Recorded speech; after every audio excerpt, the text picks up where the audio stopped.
Olá, companheiros da Congregação Espírita Francisco de Paula. Uma alegria podermos estar aqui novamente, compartilhando reflexões sobre o Evangelho do nosso querido Mestre Jesus. Hoje, rogando a Ele que nos inspire e nos ilumine nessas reflexões, vamos conversar um pouco sobre uma de suas curas, a cura de um paralítico. Essa passagem se encontra em 3 dos Evangelhos, no capítulo 9 de Mateus, no 2 de Marcos e no 5 de Lucas. Então, assim, é muito interessante que depois todos nós possamos ter a oportunidade de voltar, reler e refletir sobre aquilo que estamos lendo, já depois de conversarmos um pouco, né?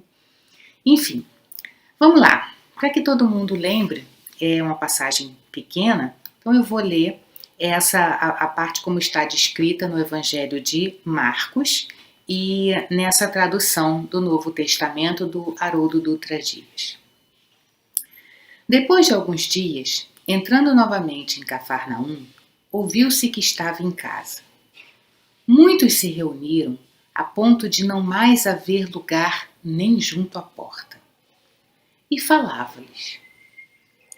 Eles vêm, trazendo-lhe um paralítico, carregado por 4 homens. Não podendo trazer-lhe por causa da turba, após remover a cobertura do teto onde ele estava, cavando-a, baixam o catre no qual o paralítico jazia. Jesus, vendo a fé dele, diz ao paralítico: Filho, os teus pecados estão perdoados. Estavam assentados ali alguns dos escribas que arrazoavam em seus corações. Por que ele fala assim? Ele blasfema. Quem pode perdoar pecados, senão o Deus único? Jesus, sabendo imediatamente por seu espírito que assim arrazoavam entre si, lhes diz: Por que arrazoais em vossos corações? Que é mais fácil dizer ao paralítico: Estão perdoados os teus pecados? Ou dizer: Levanta-te, toma teu catre e anda? Ora, para que saibais que o Filho do Homem tem poder sobre a terra, de perdoar pecados, diz ao paralítico: Eu te digo, ergue-te, toma teu catre e vai para a tua casa. Levantou-se imediatamente, tomou o catre e saiu diante de todos, de sorte que todos estavam extasiados e davam glória a Deus, dizendo: Algo assim nunca vimos. Todas as passagens de Jesus, a gente tem diferentes profundidades, né, na análise das questões que ele levantava. E é claro que essas diferentes análises, elas têm a ver com o nosso entendimento, elas têm a ver com o nosso grau já de entendimento, de percepção, de acompanhamento moral das palavras de Jesus. E naquele primeiro momento, essa passagem ficou apenas como sendo Jesus era realmente todo-poderoso porque operava milagres. E de fato, nem é o nosso ponto aqui hoje, mas de fato Jesus sabia manipular fluidos, sabia atingir a matéria de uma forma que até hoje, né, muitas das coisas não nos são conhecidas. Outras já caminhamos nesse entendimento, já caminhamos no conhecimento do magnetismo, da manipulação de fluidos. Então a gente já entende mais algumas das coisas que Jesus era capaz de fazer e eram incompreendidas por nós. É claro que isso nunca é demais lembrar que isso está sempre muito associado a uma força moral indiscutível da presença do Mestre.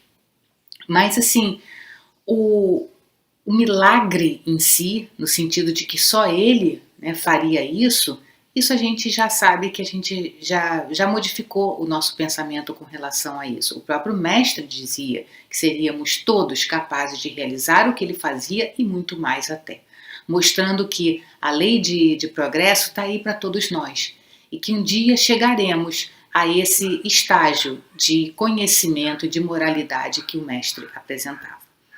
Mas o que nos toca aqui hoje é uma atenção que gostaríamos de dar ao fato de que nada do que Jesus falava ou fazia deixava de conter um ensinamento que poderia ser melhor expandido em várias épocas da humanidade. Então, o que ele fazia não era só para aquele momento, era para ficar na história da humanidade, como eu disse, para que pudéssemos nos beneficiar daquele ensinamento através de muitas gerações que viriam a seguir. Então, uma coisa importante para a gente pensar é a primeira parte, né, quando os homens querem fazer com que o homem chegue até Jesus e não conseguem, eles encontram uma forma. Então, assim, eles sobem ao telhado, eles tiram, né, cavam aquela parte e descem o homem naquele catre, naquele leito em que ele estava, para que ele se postasse diante de Jesus. Eu acredito que aqui já haja um simbolismo bastante interessante, né, do quanto que nós precisamos nos esforçar para de fato estar frente a frente com o Mestre. Ou seja, o quanto que depende de nós querermos o contato verdadeiro com o Mestre. No caso agora, com a mensagem do Mestre. Não basta simplesmente aquela leitura superficial da Bíblia, da vida de Jesus, como se fosse um ritual que estamos cumprindo para sermos considerados bons cristãos. Existe um esforço nosso, que muitas vezes contamos com a ajuda dos amigos. Muitas vezes precisamos da ajuda desses amigos. Então aqui eu vejo a importância de darmos atenção à lei de sociedade, não aquela lei de sociedade da vivência de padrões sociais materialistas, mas de apoiarmos-nos uns aos outros. Vejo também a importância da nossa conexão com aqueles trabalhadores inumeráveis e anônimos da espiritualidade superior que tanto nos ajudam. Então, a nossa conexão, nosso vínculo com esses outros seres da criação que nos ajudam, que nos fortalecem, é muito importante para que possamos ir passo a passo nos aproximando da verdadeira mensagem do Mestre. Então, naqueles momentos de dificuldade, são com esses amigos que nós contamos para restaurar a nossa fé e a nossa coragem de estarmos constantemente com a mensagem de Jesus junto a nós. E aí o que acontece? Ao ver aquela fé, ou seja, quando Jesus diz que ele via a fé de alguém, é porque ele conhecia. Nós sabemos que Jesus tinha, né, já esse adiantamento de poder perceber o que ia dentro daquelas pessoas. Ele conhecia profundamente o seu coração e os seus pensamentos. Como um dia conheceremos também, porque sabemos que a comunicação, quando formos espíritos mais evoluídos, ela nem precisará da palavra em si. Aliás, nós já temos algumas amostras disso, né? Quantas vezes, por afinidade, nós conseguimos identificar rapidamente o que alguém está pensando, o que alguém está sentindo, mesmo que aquele nosso ser amado não diga exatamente o que está acontecendo. Então, isso é uma primeira percepção daquilo que seremos capazes de alcançar. E Jesus, em sua superioridade, conseguia exatamente perceber o que ia dentro dos homens. Quantas vezes ele chamou a atenção de fariseus ou de outros que estavam apenas na formalidade e, no entanto, estavam aparentemente fazendo aquilo que era o correto. Nesse caso, Jesus percebe a fé daquele homem, a sinceridade de estar ali, de acreditar nele. É claro que naquele momento, naquela época do desenvolvimento da humanidade, o que os homens buscavam ali era aquela coisa mais imediatista. Então, assim, a maioria deles estava muito ligado à cura, a querer que Jesus desse a eles aquilo que eles aparentemente necessitavam. Mas a força magnética de Jesus era tão grande que impregnava a maioria daqueles corações que, apesar de procurarem por um motivo mais imediato, eram definitivamente marcados pela sua mensagem. E aquele homem ali, eu fico imaginando a cena, né? Aquele homem ali que fez aquele esforço todo de descer pelo teto, né? O que ele não expressava no olhar para Jesus. E aí Jesus olha para ele e diz, né? Vendo a fé do paralítico: filho, os teus pecados estão perdoados.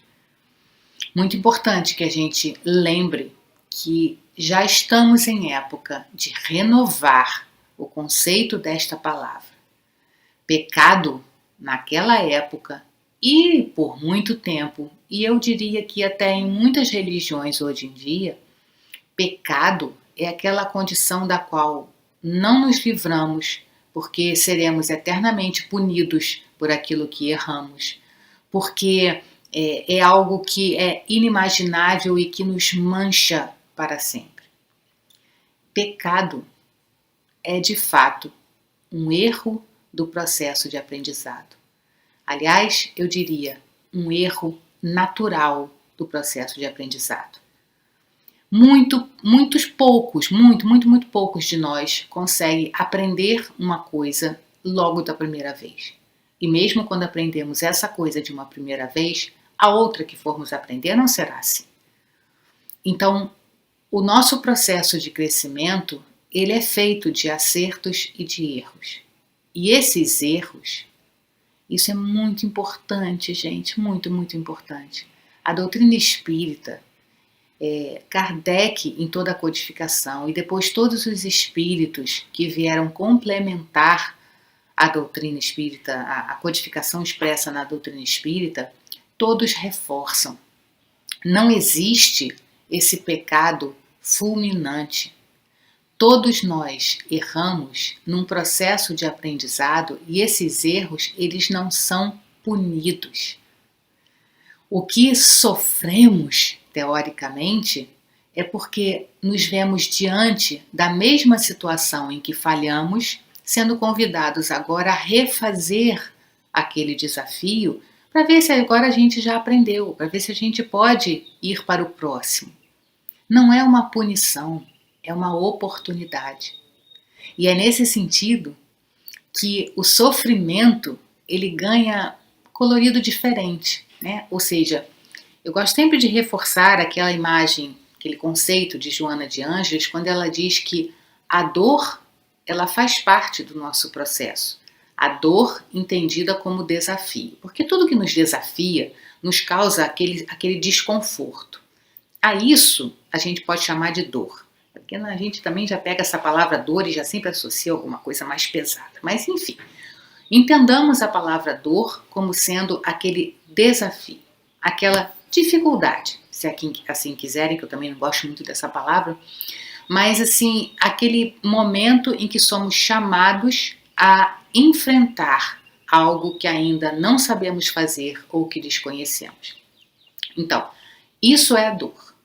Isso é inerente e necessário a todo o processo evolutivo. O sofrimento, não. O sofrimento, ele decorre da percepção que temos desta dor, da percepção que temos desse desafio e da forma como encaramos essa dificuldade. Se eu sento, choro, me lamento porque eu tenho um esforço a realizar diante de uma situação nova ou de uma situação que para mim é complicada, esse choro, esse sentar, esse se lamentar só está prolongando o tempo do meu contato com aquela situação e não está me fazendo realizar aquilo que de fato me livraria daquele desconforto, que é o aprendizado. Tal como um aluno, sempre dou esse exemplo, gente, desculpa, mas é porque sala de aula para mim é a nossa encarnação na Terra. Né?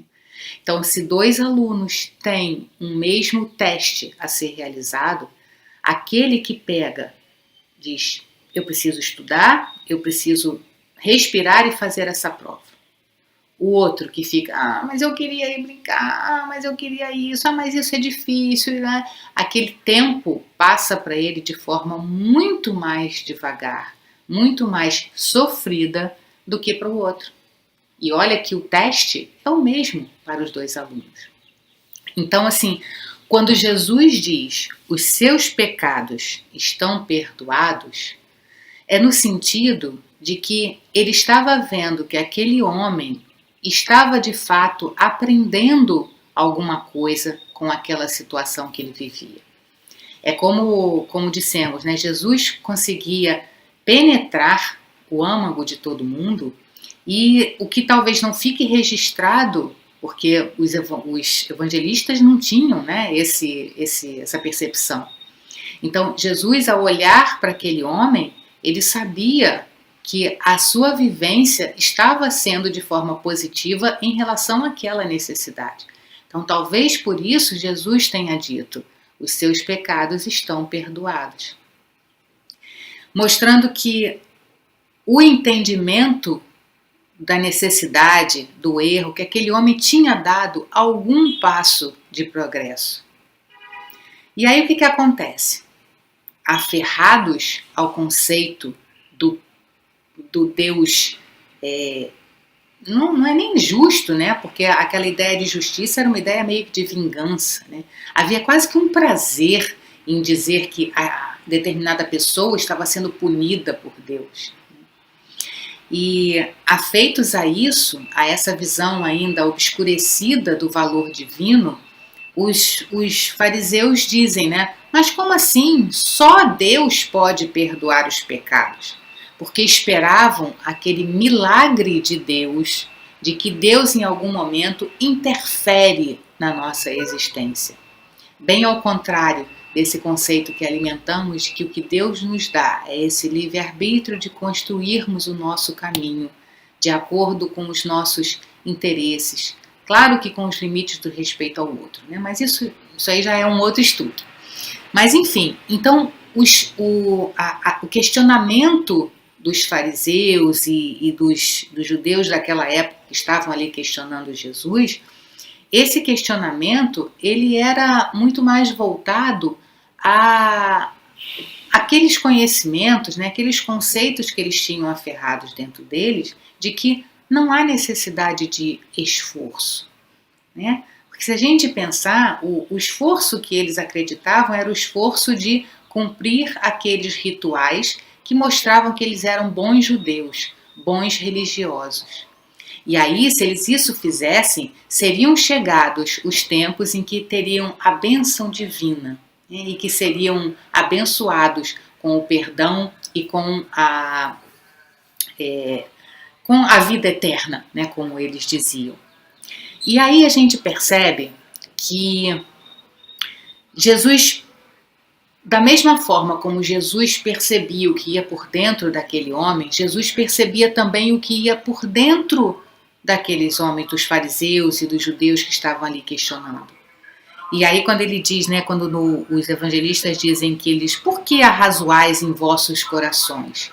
Ou seja, ele mostra que ele estava entendendo que dentro do coração deles, eles estavam tumultuados, eles estavam questionando aquela ideia de que Jesus pudesse fazer alguma coisa contra os seus princípios, contra tudo aquilo que já se sabia que era o correto a ser feito.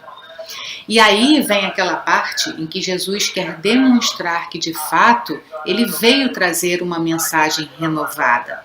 E aí ele diz, né, ora, o que é mais fácil, dizer ao paralítico, estão perdoados os teus pecados? Ou dizer, levanta-te, toma teu catre e anda? Então aqui eu percebo que Jesus não queria apenas dar aquela lição de poder. Porque existe uma parte que era importante, sim, Jesus mostrar que a mensagem dele era uma mensagem real, divina, que ele vinha trazer algo de diferente. Então, algumas das coisas que ele fazia chamavam atenção para ele, para que identificassem mesmo que ali estava o Messias que eles estavam esperando. Mas percebam, né, a forma como ele fala. O que é mais fácil dizer? Estão perdoados os teus pecados? Ou dizer, levanta-te, toma teu catre e anda? Então, independente do que Jesus ia fazer, vejam, ele dizia, é muito mais fácil alguém chegar para você e dizer assim, não, seu pecado está perdoado. Ou você pedir perdão e achar que como pediu perdão, também está tudo bem. É lógico que o perdão é um sentimento que nos alimenta a alma. Muito mais para quem perdoa, até do que para quem é perdoado, né? A gente já sabe disso. Mas é claro que o perdão, nesse sentido do entendimento de que falhas acontecem no nosso processo evolutivo, o perdão é fundamental. Mas Jesus diz que o que é mais fácil, isso ou dizer levanta-te e anda? Quando a gente precisa levantar e andar, olha o esforço que isso demanda.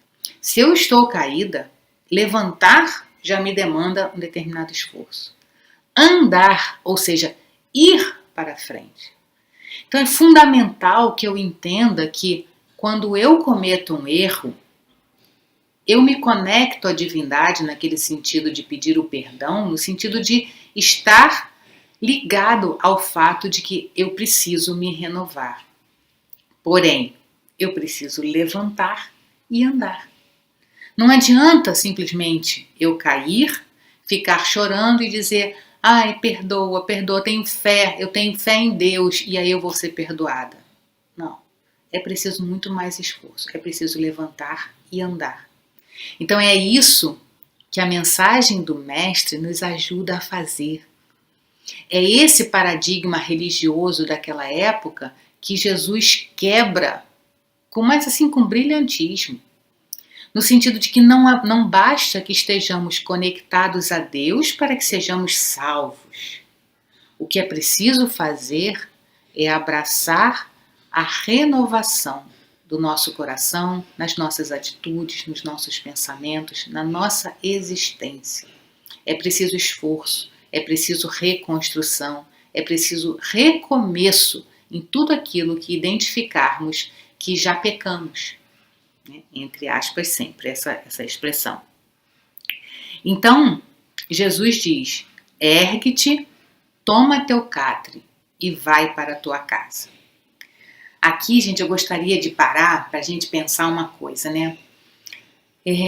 Jesus não escreveu nada, nós sabemos, isso é o registro, né, dos evangelistas e que alguns estiveram com eles, outros ouviram os relatos de outros que estiveram com eles, como nós sabemos.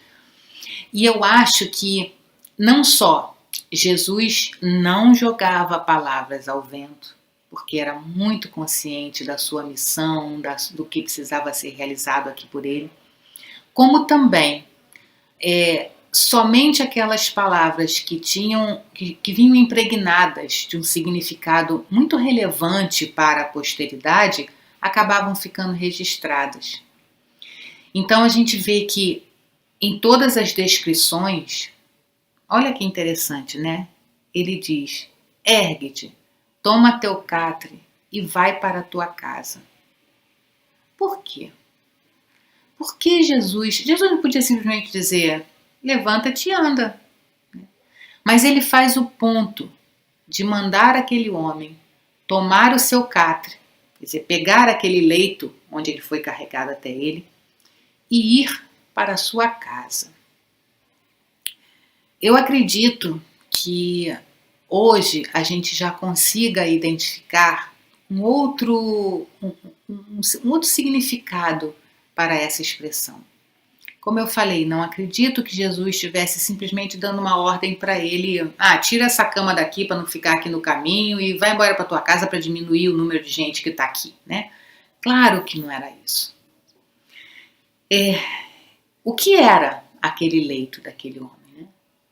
Aquele leito do homem foi onde ele ficou durante todo aquele tempo em que passava pela provação de estar paralítico. Por que ele estava paralítico? Não era punição divina. Nós entendemos, né, através dos conceitos espíritas hoje em dia, que aquele homem estava ali refazendo alguma experiência mal sucedida de encarnações anteriores.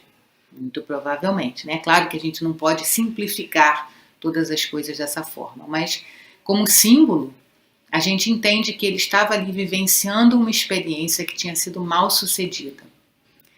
E aquele catre era o símbolo daquilo que ele precisou aprender enquanto ali estava.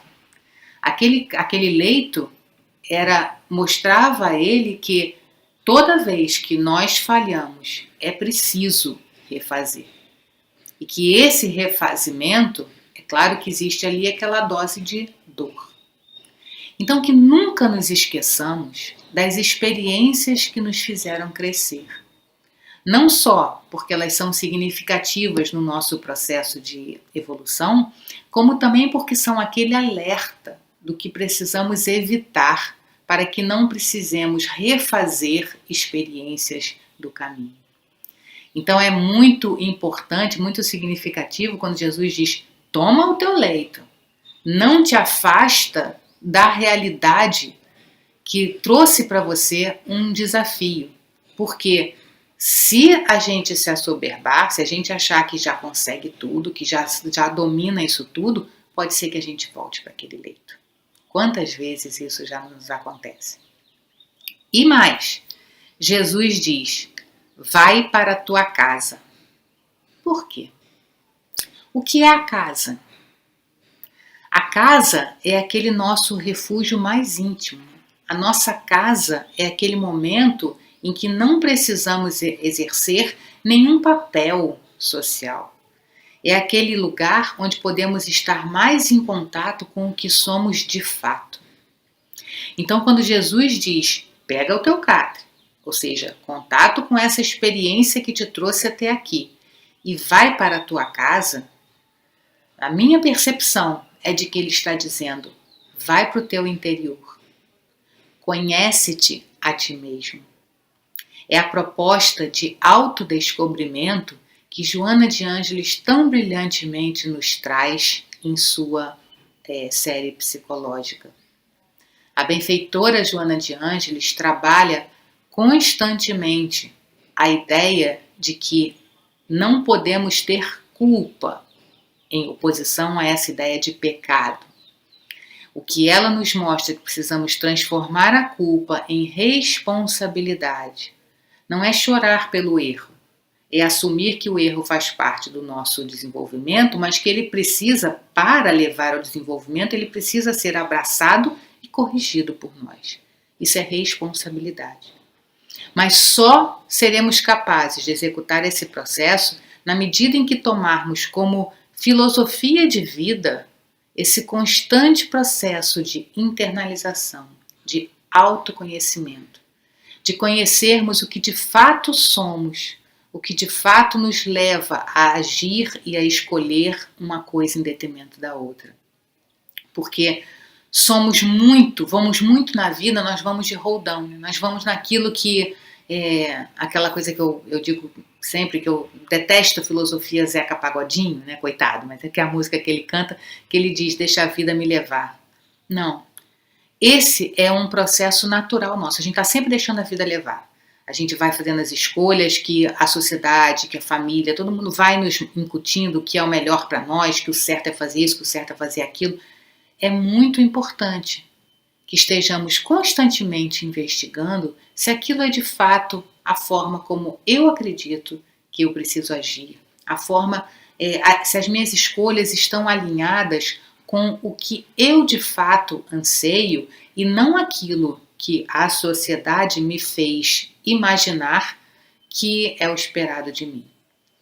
Então, quando Jesus diz: ergue-te, esforço, toma teu catre, avalia aquilo em que você errou, aquilo que te colocou numa situação de desafio e vai para a tua casa.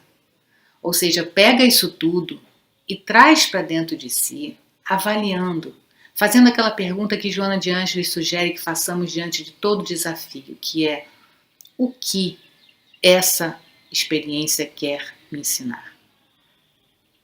O que essa dificuldade quer que eu aprenda?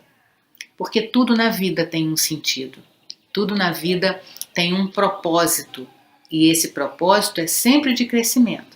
Resta saber se nós fazemos o esforço de entender Que crescimento é esse?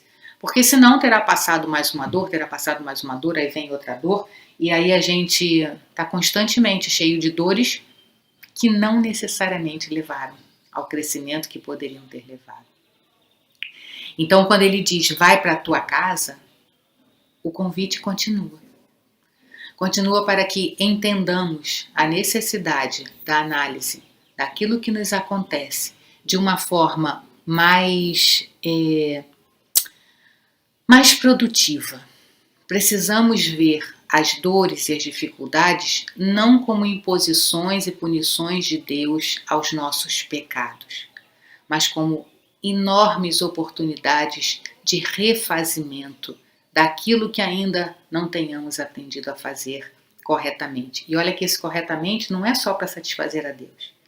É porque é o corretamente no sentido de que nos coloca no caminho do bem. E o caminho do bem é aquele que nos enche de plenitude verdadeira.